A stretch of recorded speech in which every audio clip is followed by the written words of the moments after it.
Já convido-os a abrir a palavra de Deus em João, capítulo 17, nos versículos de 21 a 24.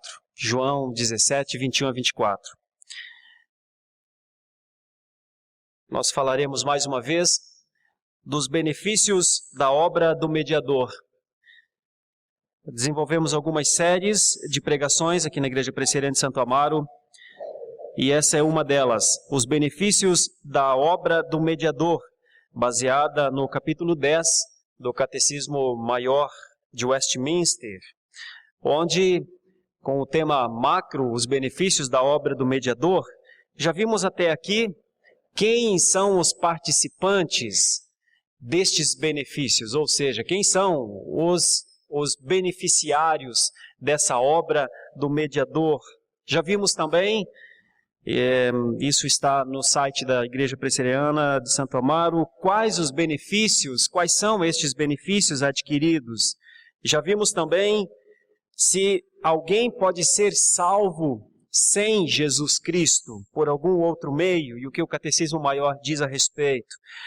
Já vimos também como nos tornamos participantes dos benefícios da obra do mediador. Caso alguém saiba que há benefícios, entende que há benefícios, mas ainda não se sente como um beneficiário da obra do mediador. Vimos também se todos os que frequentam uma igreja, por isso, são salvos ou não. E também vimos o que o Catecismo Maior diz a respeito disso. Todas essas pregações estão no nosso site. Quais são os privilégios especiais da igreja visível? Porque fizemos a diferença entre igreja visível e igreja invisível. E aqui já começo a introduzir o tema de hoje. A igreja visível é a igreja que nós vemos e nos encontramos e nos conhecemos e nos honramos e nos abençoamos uns aos outros com a companhia, com o apoio, e juntos nos reunimos para um culto público. Essa é a igreja visível.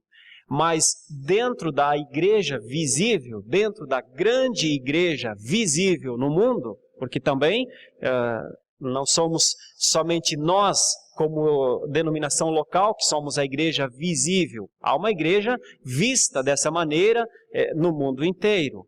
Mas dentro desta grande igreja que os olhos humanos veem, há uma igreja que nós então entendemos, que a teologia chama de igreja invisível. E essa igreja é invisível porque essa não é uma igreja que o homem consegue ver com os olhos. É uma igreja que só Deus vê. E esta igreja, então, invisível, ela está dentro da grande igreja visível. E nós já começamos a trabalhar os benefícios de ambas as igrejas. Então, vimos quais são os privilégios especiais da igreja visível no domingo passado. Quais os privilégios da igreja visível. E hoje vamos pensar nos benefícios especiais dos membros da igreja invisível. Entre a igreja visível e a igreja invisível. Então, vou retomar só quais são os privilégios para a igreja visível. Apenas o tópico e a resposta. E logo em seguida trabalharemos com a igreja invisível. Então, a pergunta 63, quais são os privilégios da igreja visível? E a resposta é, segundo o Catecismo Maior de Westminster, a igreja visível tem o privilégio de estar debaixo do cuidado e do governo especial de Deus, de ser protegida e preservada em todas as épocas, apesar da oposição de todos os inimigos, de exercer a comunhão entre os salvos, de usufruir os meios ordinários de salvação e das ofertas de graça feitas por Cristo a todos os seus membros, no ministério do Evangelho, testificando que todo o que crer será salvo, sem excluir a ninguém que queira vir a ele. São os privilégios, então, da igreja visível. E agora, os privilégios ou os benefícios especiais que os membros da igreja invisível usufruem por meio de Cristo. A igreja visível é aquela que nós vemos, andamos juntos, Mas não podemos afirmar todos os que estão dentro da igreja visível são salvos. A experiência, se quiséssemos ir além, encontramos base para isso, mas a simples experiência, o dia a dia, nos faz já perceber que muitos andam, às vezes, por bastante tempo dentro da igreja visível, mas em algum momento simplesmente apostatam de tudo aquilo que viveram e simplesmente deixam de fazer parte da igreja visível. O reverendo Augustus colocou nessa semana na internet uma reflexão muito desafiadora. E ele conta que talvez 5 ou 6 pessoas que ele conhece, dentre elas quem o levou a Cristo, apostatou. E não são nem contados mais entre a igreja visível. A igreja invisível nunca apostata, porque a igreja invisível, ela não é vista pelos homens, não é avaliada pelos homens, não é elogiada pelos homens, não é condenada pelos homens. A igreja invisível é aquela que mantém essa ligação com o Senhor, apesar de todas e quaisquer circunstâncias. E é sobre estes membros, então, que a pergunta 65, e da pergunta 65 para frente, vai falar várias perguntas. Então, quais são os benefícios especiais que os membros da igreja invisível usufruem por meio de Cristo? E a resposta é essa daqui. Os membros da igreja invisível usufruem, por meio de Cristo, a união e comunhão com Deus em graça e glória. Esses são os benefícios que os membros da igreja invisível sempre usufruirão. As duas palavras, união e comunhão com Deus, agora e para sempre. E vamos ver o que os textos dizem a respeito disso. João 17, 21 é um deles. Está escrito: a fim de que todos sejam um, e como és tu, ó Pai, em mim, e eu em ti, também sejam eles em nós, para que o mundo creia que tu me enviaste.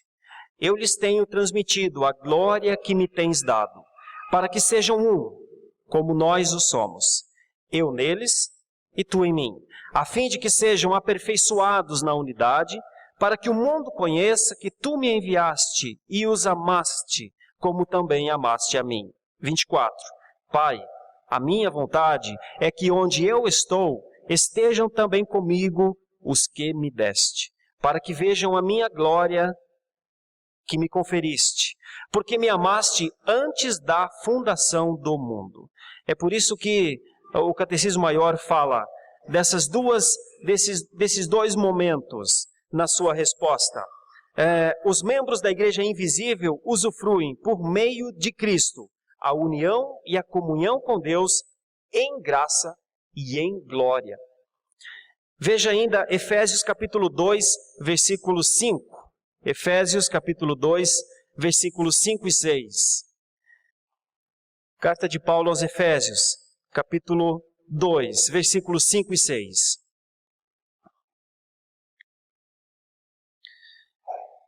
Efésios 2, 5 para frente. E estando nós mortos em nossos delitos, nos deu vida juntamente com Cristo, pela graça sois salvos. E juntamente com Ele nos ressuscitou e nos fez assentar nos lugares celestiais em Cristo Jesus. A ideia de graça para os dias presentes, graça para a caminhada da vida, graça para a dificuldade, unidos em Cristo para superar, por meio dessa graça, todos os obstáculos, as intempéries, as perseguições, mas não só isso. Entre os benefícios para os membros da igreja invisível está um tipo de ação que transcende o limite do nosso tempo, da nossa vida. E isso está, então, qual é o limite desse tempo? Não conhecido por nós. É desde antes da fundação do mundo para depois. para o estado de glória. Aí as duas palavras, união e comunhão. O que seriam união e comunhão? Aí nós temos as outras próximas perguntas do Catecismo Maior, que é a pergunta 66 e a pergunta 69. Que união é esta que os eleitos têm com Cristo? E a pergunta 69 é: o que é a comunhão em graça que os eleitos têm com Cristo? Então, se a pergunta 65 diz que os benefícios são união e comunhão, as próximas perguntas vão dizer, então precisamos explicar melhor o que é essa união. O que é a união que os eleitos têm com Cristo? Por que quem não é eleito não tem essa união? Vejamos alguns textos que possam nos ajudar. Efésios 1, 22. Que união é esta que os eleitos têm com Cristo? Efésios 1, 22. E em seguida lerei 1 de Pedro 5,10. Efésios 1, 22.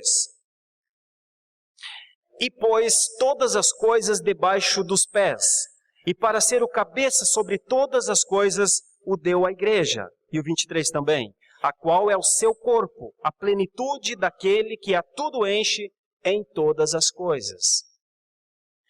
Que união é esta que os eleitos têm com Cristo? A união de fazerem parte de um corpo vivo, criado por Deus, pela graça dele, aonde o cabeça é o próprio Cristo. A igreja invisível é o corpo de Cristo. Veja o que diz 1 de Pedro 5,10. 1 de Pedro 5,10. Primeira carta de Pedro 5,10. Ora, o Deus de toda a graça, que em Cristo vos chamou à sua eterna glória, depois de terdes sofrido por um pouco, Ele mesmo vos há de aperfeiçoar, firmar, fortificar e fundamentar. Ou seja, a cabeça da igreja, o cabeça da igreja está trabalhando para que essa igreja, o corpo de Cristo, essa igreja invisível, dia a dia cresça. E cresça com essas bases bíblicas. Cresça em aperfeiçoamento, em força, em firmeza, em fundamento. Privilégio da igreja invisível, o cabeça está pensando nela o tempo inteiro e trabalhando por ela. Por isso a resposta, que união é esta que os eleitos têm com Cristo? O Catecismo Maior de Westminster diz, na pergunta 66, é a obra da graça de Deus, mediante a qual eles, os que fazem parte da igreja invisível, são espiritual e misticamente, verdadeira e inseparavelmente unidos a Cristo como seu cabeça e esposo. Obra realizada na vocação eficaz, que é o chamado que não falha, que é quando Deus chama e ninguém resiste. Então, quem são os membros da igreja invisível?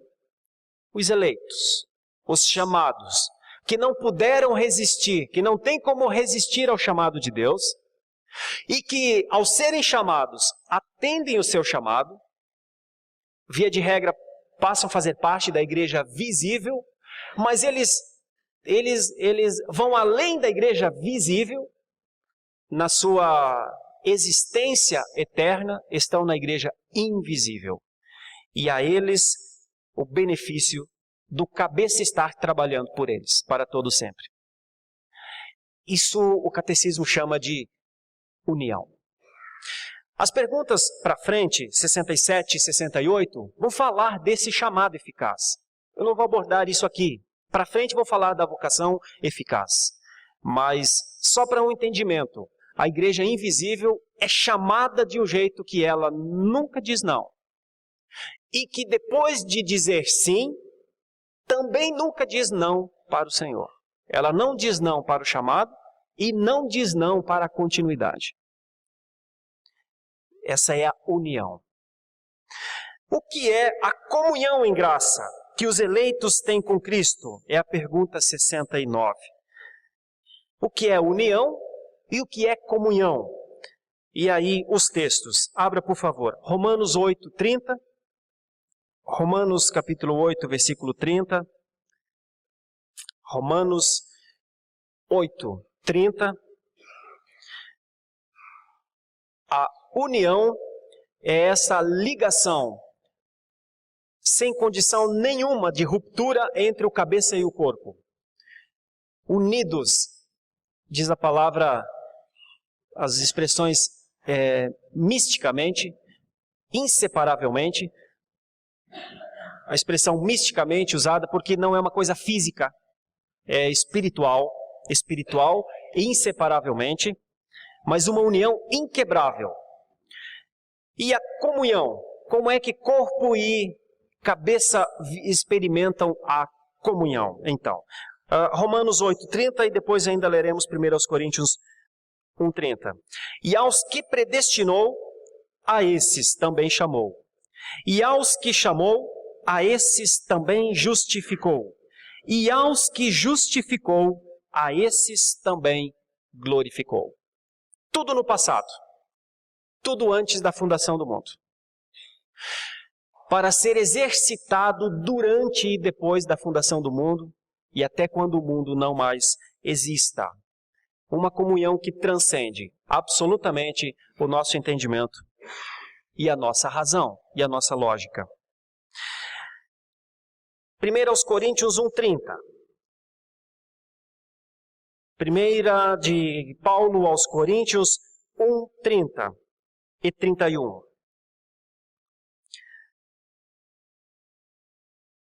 Mas vós sois dele, em Cristo Jesus, o qual se tornou da parte de Deus sabedoria e justiça e santificação e redenção, para que, como está escrito, aquele que se gloria, glorie-se no Senhor. Ele operou desde antes da fundação do mundo para que quando viéssemos à existência, fôssemos dele. Privilégios da igreja invisível é que ela é dele. Sempre foi dele. E sempre será dele. E sempre viverá com ele. E sempre viverá sob a sua fala e a sua ordem de maneira harmônica. Por isso a igreja invisível jamais se revolta contra o Senhor Jesus Cristo. Por isso a igreja invisível jamais desobedece às coisas que o Senhor Jesus Cristo diz que ela deve fazer em todos os âmbitos, conforme a palavra de Deus nos ensina. O que é então a comunhão em graça que os eleitos têm com Cristo? E a resposta, segundo o Catecismo Maior de Westminster, é que eles participam da virtude da sua mediação, na justificação, tornados justos, tornados justificados, não inocentes, mas justificados na pessoa de Cristo, adotados, eu vou ler a resposta como um todo, é que eles participam da virtude da sua mediação na justificação, adoção, santificação e em tudo aquilo que nesta vida manifesta a união deles com Cristo. Então as expressões da resposta à pergunta 69, o que é a comunhão em graça que os eleitos têm com Cristo? A primeira ideia é que somos tornados justos, vistos por Deus como justos. Continuamos injustos, mas em Cristo justificados, adotados. E essa é a maneira mais clara de entender talvez a fé. Não filhos legítimos de Deus, mas adotados em Cristo. Então, a adoção para sermos chamados de filho é um benefício. A santificação, que é Deus, pelo seu Espírito e pela sua liberdade, ir nos enchendo. Quando a palavra de Deus diz enchei-vos do Espírito, lá no final do entendimento, ainda esse poder e essa glória recai sobre a pessoa do próprio Deus.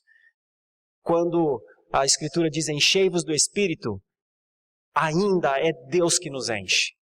É como assim, sejam enchidos, sejam cheios, sejam plenos. Que o Senhor vos encha do Espírito Santo de Deus. E em tudo aquilo que nesta vida manifesta a união deles com Cristo.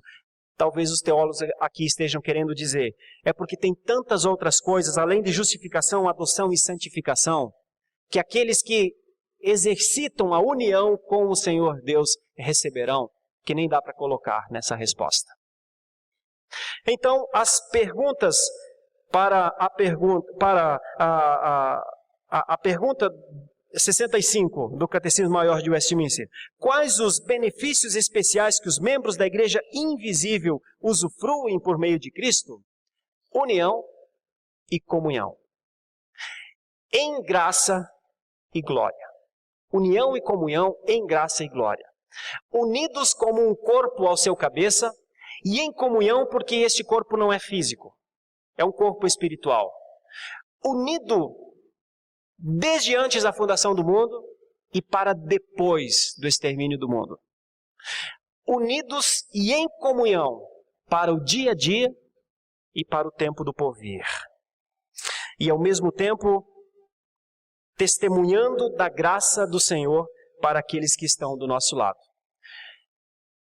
Benefícios especiais dos membros da igreja invisível? Muitíssimos. Que o Senhor nos dê a graça dia a dia, de vivermos esses benefícios.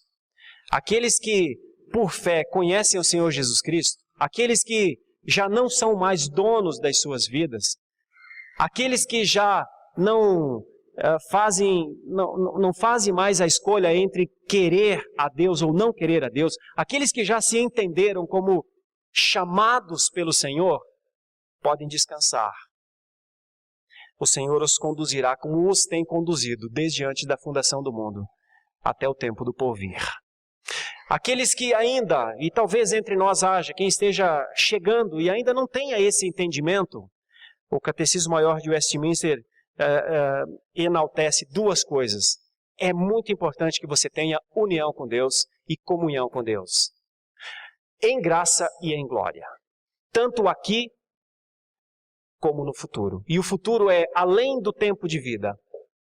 Então que o Senhor nos ajude a entender estes benefícios para que possamos viver e exercitar a vida cristã com a responsabilidade digna de quem faz parte dessa igreja. Pela linha de raciocínio do Catecismo Maior de Westminster, nós não deveríamos nos contentar com a ideia da igreja visível, mas diariamente orar e buscar, Senhor, se eu estou nessa igreja e eu só faço parte da igreja visível, tem misericórdia de mim. Me inclua na sua igreja, que é aquela que os olhos humanos não podem ver.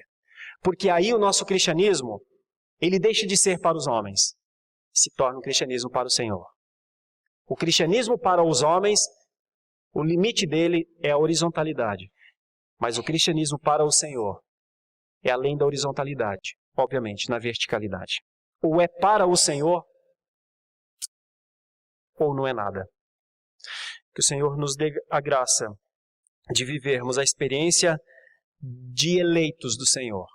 É claro que isso não depende de nós, mas nós oramos para que o Senhor chame os seus eleitos, fale os seus corações, ministre as suas vidas e eles entendam a mensagem e vivam com alegria a sua fé. Porque, como sempre dizemos aqui, a igreja invisível tem muita coisa a fazer neste mundo. Que o Senhor nos dê a graça e que consigamos fazer. Oremos ao Senhor. E em seguida cantemos uma canção de adoração. Grande eterno Deus, aquilo que os teólogos escreveram, pensaram e os textos bíblicos comprovam, aplica às nossas vidas. Aplica diariamente à vida da Igreja Presbiteriana de Santo Amaro, a consciência de quem é o Senhor e a alegria de fazermos parte desta comunidade que numa medida é visível porque nos conhecemos, mas na medida plena deve ser invisível, porque ela deve ser contemplada pelo Senhor. Eu não sei quem é salvo e quem não é salvo. Minha esperança é a de que todos os que estejam aqui nessa manhã sejam salvos no Senhor. Mas caso haja alguém aqui que não tenha certeza da sua salvação, fale ao seu coração nessa manhã. A minha oração é que o Senhor o chame eficazmente, para que ele possa não só participar da igreja visível, mas também da tua igreja aquela que só tu vês. Oramos assim, esperançosos na tua graça, pelo poder do Espírito Santo, no nome de Jesus. Amém.